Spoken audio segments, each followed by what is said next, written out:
Welcome to the deep dive.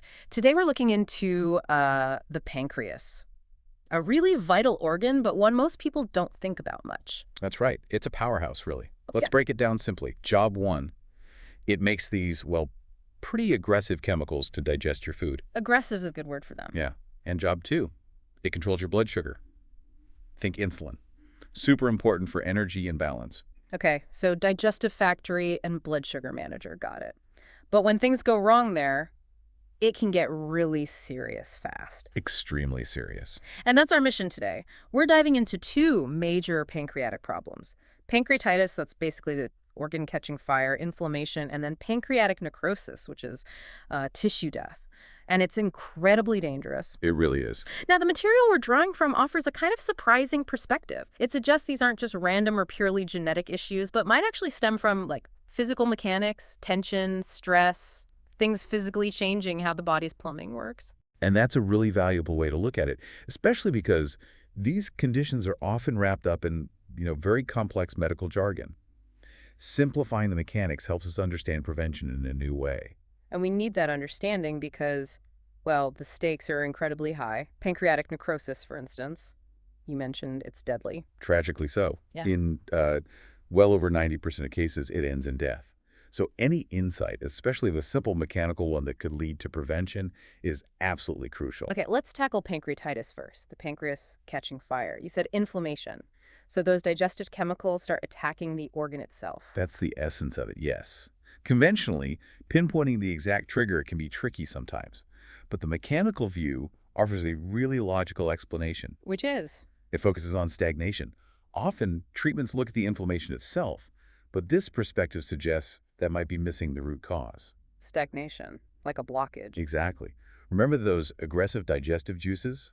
They have to get out of the pancreas quickly. If they don't, they start irritating the inside, the duct walls. Okay, so how do they normally get out? There's a tube, a duct, that leads from the pancreas into the top part of your small intestine. And there's a sort of valve at the end. Think of it like an exit gate. A gate for the chemicals. Makes sense. Medically, it has a name, right? The sphincter of Oddi. That's the one. But exit gate works perfectly for understanding the mechanics here. So what goes wrong with the gate? Well, the small intestine, it's muscle. And like any muscle, it reacts to stress. Chronic stress, the kind many of us live with, it can cause that muscle to spasm, to tense up, cramp. Okay, I can see how that causes stomach aches maybe, but you're saying stress makes the small intestine cramp up, and that blocks the pancreas's exit gate. That's precisely the mechanism described. The muscle cramps, it squeezes that gate shut. And if the stress is ongoing, maybe for days, weeks, and you don't have that physical release like, hard physical work used to provide. Right, we internalize it more now. Exactly. So the gate stays squeezed shut. Those potent chemicals, they back up. It's like a traffic jam. They sit there in the ducts, irritating everything. And that irritation is the inflammation. That's pancreatitis. Wow. So it's a plumbing problem caused by stress tensing up the pipes, less about bad chemistry, more about bad mechanics. That's the core idea, yes. A blockage triggered by neurological tension. Okay, so if that's the cause, what about the treatment? Does focusing on just the inflammation work?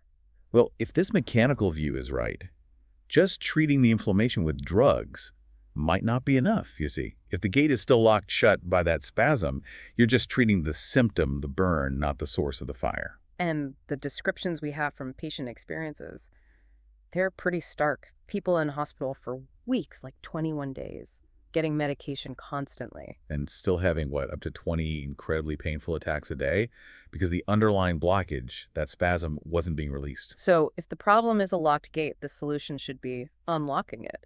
Logically, yes. Find a way to relax that spasm in the small intestine. Let the juices flow again.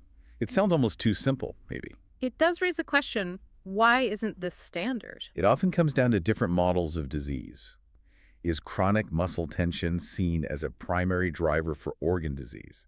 Medical viewpoints can differ on that. But there's an anecdote mentioned someone having those 20 daily attacks. Yes. And according to the story, the attacks dropped to just 2 in one day, and the person was essentially cured by the next day. How? What was the intervention? Simply restoring the flow, relaxing that spasm, getting the gate open again. The takeaway for anyone listening seems pretty clear then. If you're facing a diagnosis, especially one that's not responding well to treatment, Ask yourself or ask your doctor, are we treating the symptom, or have we found the root cause? Could there be a mechanical issue, a blockage that needs addressing first? Unlocking that trap might be the key. Okay, that's pancreatitis and internal backup. Yep. Now let's shift to the much scarier one, pancreatic necrosis. Yes, much more serious. Necrosis just means cell death, tissue rotting. And as we said, the outcome is grim, almost always fatal. What's the mechanism here? Is it also a blockage inside? No, this is different. It's described as an external squeeze, not an internal backup. We need a quick picture of the pancreas itself. It has three parts: a head, a body, and a tail. Okay, head, body, tail. Now, the head and the body are kind of tucked safely inside the main abdominal cavity. They're covered by this big sheet of tissue called the peritoneum, basically, the lining of your abdomen. Huh, the tail. The tail is different. It actually pokes out behind that lining. It's in a slightly different compartment, which makes it vulnerable Vulnerable to what? to external pressure. According to this analysis, the main cause of necrosis is tension in those surrounding structures, like a constant slow squeeze from the outside. What causes that tension? Is it stress again? Stress is definitely listed as a major factor, severe chronic stress, but also things like increased pressure inside the abdomen generally, or even tension from big muscles nearby. Muscles. Which muscles are we talking about? The material specifically mentions large hip and back muscles. The psoas muscle comes up frequently. That's a really deep core muscle. Hold on. How can tension in a muscle I use for walking, the psoas, cause my pancreas tissue to die? That connection seems indirect. It's about how everything's connected by fascia and linings. The psoas runs from your lower spine down through your abdomen to your hip.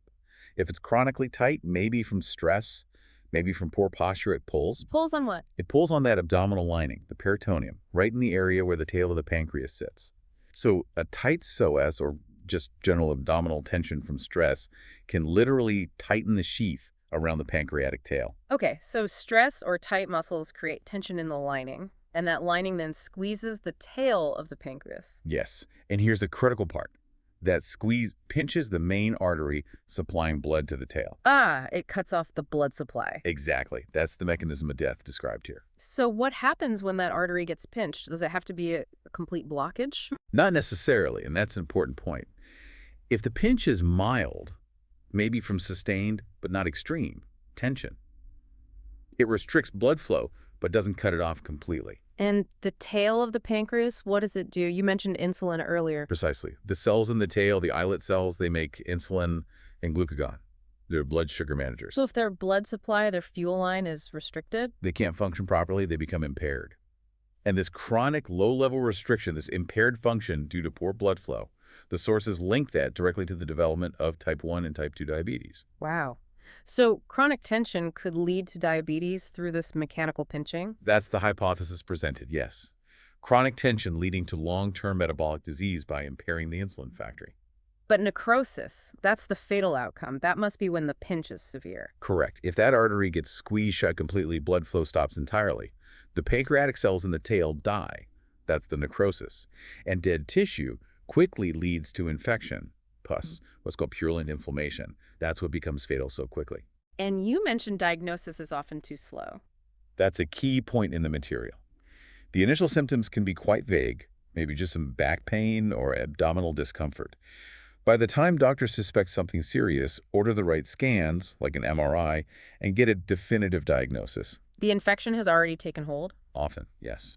The window to intervene effectively can be tragically short because the diagnosis process takes time while the infection spreads rapidly in the dead tissue. Okay, this is grim. But if the root cause is this physical squeeze from tension in the abdominal lining, is there a way to release that tension? Is there a preventative technique? Yes, and this is where the practical insight lies. The sources describe a hands-on method aimed at manually relieving that tension in the abdominal lining, potentially counteracting the squeeze from stress or tight muscles like the psoas. Okay, tell us exactly how that works, simply. You need something firm with a relatively narrow point. The example given is the neck of a plastic water bottle, maybe half-liter size, maybe half full, so it has some give, but still firm. Okay, neck of a water bottle. You use that narrow neck part to press gently but deeply into your navel area, maybe slightly to one side or the other of the navel itself. You use your hands to apply leverage and just hold the pressure. Will it hurt? Very likely, yes. Especially if there's significant tension there, that pain is the tension. The instruction is to hold that pressure steadily until the pain starts to subside. till it eases off and disappears. And the pain going away, that's the signal that the tension in that lining, the peritoneum, has released. That's the idea. The deep, sustained pressure helps to stretch and relax that central fascia, the abdominal structures that might be constricting the area around the pancreatic tail. So doing this regularly could potentially What? prevent the squeeze? Potentially, yes. By releasing the chronic tension, you might remove that continuous pressure on the pancreatic tail, allowing for healthier blood flow. This could, theoretically, help prevent both the chronic impairment linked to diabetes and the severe fatal restriction that leads to necrosis. That's quite a direct physical approach to preventing something so serious. It aligns with the mechanical perspective, definitely. Okay, let's recap then. This deep dive has really reframed these two scary diseases. Pancreatitis, essentially a backup, stagnation, powerful juices blocked by a stress-induced spasm shutting an exit gate. Right, an internal plumbing issue. And pancreatic necrosis, a deadly external squeeze caused by tension in the abdominal lining driven by stress, or even tight core muscles pinching off the vital blood supply to the tail of the pancreas. A completely different mechanism focused on external pressure cutting off circulation. And that statistic you mentioned earlier really drives home the urgency about the military physicians. Yes. The source cited 4 deaths from pancreatic necrosis out of a graduating class of 72, just 15 years later. Yeah. It really underscores that this isn't just an issue for the elderly or obviously unwell. Tension can affect anyone. It makes you wonder, doesn't it? It leaves us with a really provocative thought for you, the listener. How much of our health, maybe even these really serious life-threatening conditions, could be tied not to some complex mystery, but to simple physical, mechanical tension, to how our bodies physically react to and hold on to stress? It's a powerful question. It suggests that managing our stress isn't just about mental well-being. It's fundamentally about managing our physical structure, our internal mechanics, our plumbing. Listening to the body's tension becomes critical. A very potent thought indeed. Thank you for joining us for this deep dive. Thank you. We'll see you next time.